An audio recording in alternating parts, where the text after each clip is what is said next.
Next witness is the Australian Prudential Regulation Authority. I understand the information on privilege and the protection of witnesses giving evidence to Senate committees has been provided to you. Can you please state your full names and capacity in which you appear? Thanks very much, Senator. Can I check you can hear us? We can, thank you.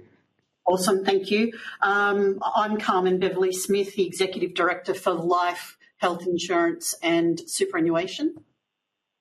Peter Colhagen, General Manager in the Life, Private Health Insurance and Superannuation Division. I'm Jim Calgary, Acting General Counsel for APRA. Okay, well, look, thanks for being there. I want to ask you about the fit and proper person test in the Prudential Standard. So it says that for the purposes of the SIS Act and for the purposes of determining whether a person is fit and proper to hold a responsible person position, the criteria includes, quote, whether the person has no conflict in performing the duties of the responsible position. So I guess my question is, with the large transfer of capital from the super funds to the unions, whether that in fact is creating a conflict of interest in some cases. Senator, what I might say is that our standards require each fund to have an appropriate fit and proper policy. APRA doesn't dictate that policy. We do provide guidance to funds. You will note also that we are releasing a discussion paper imminently on with some proposals to update our governance standards. Your question specifically in relation to payments from funds to unions, that's covered by the best financial interest duty, and funds are required to meet the obligations of both fit and proper and the best financial interest duty. But I mean, as we've heard this morning from Deloitte, there are some funds that have governance problems where they are not making payments which are consistent with the best financial interest duty. And so that's why I'm asking you about the fit and proper person test as it relates to directors. So, for example, in the case of the fund we were canvassing this morning, CBUS, its chair is Mr. Wayne Swan. He's the president of the Labor Party, which is the recipient of significant funds from the union movement. And that is also a role he holds as head of the CBUS fund. So have you considered whether or not that is a conflict of interest under the responsible person and fit and proper person test? Senator, I can't comment on entity-specific supervision matters. However, what I will say is that with all entities, we, as part of our normal supervision, we seek to ensure that their fit and proper policies, frameworks and controls are sufficient and reflective of the nature of the fund. So what is a conflict that would be rubbed out then? Again, it's specific to the fund, Senator. There are lots of factors in which a fund might consider whether something is an actual or potential conflict. And it is a matter of fact with each specific fund. So if you want to remove a director or an executive, it's the same process, isn't it? It's through a court. Yes, we don't have powers to remove directors as part of our standards. It is through the courts. How many directors have you removed from super funds over the last 5 years? I don't know the answer to that question. I will come back to you on notice on that one, Senator. Have you done any?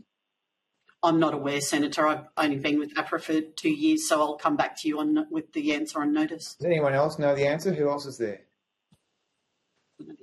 To my knowledge, Senator, there's been no court action removing a director from a trustee super fund, but you will be aware of APRA's proceedings in the federal court against Mr. O'Connor, where we seek disqualification of that individual, but it wouldn't be appropriate whilst that matters before court. So one case that we know about, and all this bad behaviour.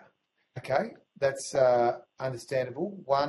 It's not understandable, but I understand that that's your position. Do you think that is this an easy, it's not an easy administrative process, so is it for APRA? Going to a court is not necessarily a fast process, is it? It can be involved. It's important, given the severity of the consequences for the individual, that the court's satisfied, the evidence is satisfied. That can often involve a thorough consideration of the evidence before us, which is often preceded by an investigation considering all relevant matters. I think of interest, Senator, the FAR regime is shortly due to come into effect in respect of and insurance entities. That will enable APRA to have an administrative disqualification power, so we won't need to seek the court's approval in order to remove individuals we think are a breach of FAR. So by breaching the super prudential standard, you could be removed as a director. Yeah, well, under the FAR, that would be evidence that you didn't act in accordance with the financial accountability regime. So it's an administrative penalty. It's an administrative penalty, isn't it? So you can do it without going to a court. So APRA will have the powers in super and insurance. We already have them in respect to the banking industry, and we had them previously in respect of Bear to disqualify individuals. Okay. So a material conflict of interest would contravene the fit and proper person test, wouldn't it, under your standards? So it's a matter for the entities to consider the application of the fit and proper standard. If APRA thinks that entities are falling short in respect of their application of the fit and proper standard, we can take action such as the imposition of licence conditions or directions or otherwise. And you'll see from the recent action in respect of CBUS that was one step that we took to ensure that Deloitte reviewed the fit and proper standards in respect of CBUS. Okay. I want to ask you also about the Samuel review that was done into CBUS again. So I asked you, actually, Miss Beverly Smith, about the Samuel review last November, on 14 November, and you said you would take it on notice. Did APRA end up providing that report? Senator, we have provided that report to the Treasurer under the order to produce, yes. Okay, but why didn't you provide it to the Senate? Senator, we acquired the Samuel report back in 2015 as part of our supervisory activities. APRA didn't commission that report. Yeah. When we responded to your question on notice, I think I took, we did consider our Section 56 obligations as well. And subsequent to that, we did determine that that report was publicly available and produced that. But I mean, it shouldn't have taken a motion of the Parliament, of one of the houses of Parliament, to get a report that we asked you in the Senate committee. I mean, I don't think it's a very good look for APRA to be evasive at these Senate hearings. I mean, we're doing this work on behalf of the Australian people. The Samuel report you clearly had, and you asked the Treasurer to write a letter in which he talked about the secrecy provisions. So I guess in future, do you think you'll be a bit more accommodating when the Senate is asking you for information? Senator, APRA takes its obligations to the Parliament very seriously. We did not seek to be evasive. What we do consider very carefully is the information given to us by our entities in the course of our supervision.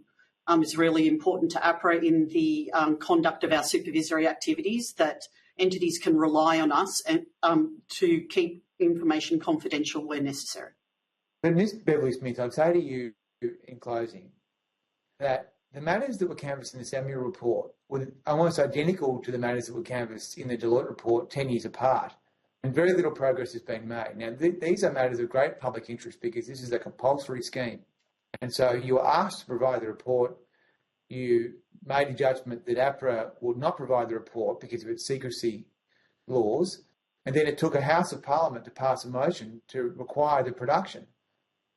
So I'd ask again in future that you take the request of the Senate committee seriously. When we ask for information, we're asking for it on behalf of the Australian people, and I don't think it was a very good look. So I'd ask you again to, in future, take our questions with the seriousness in which they are given.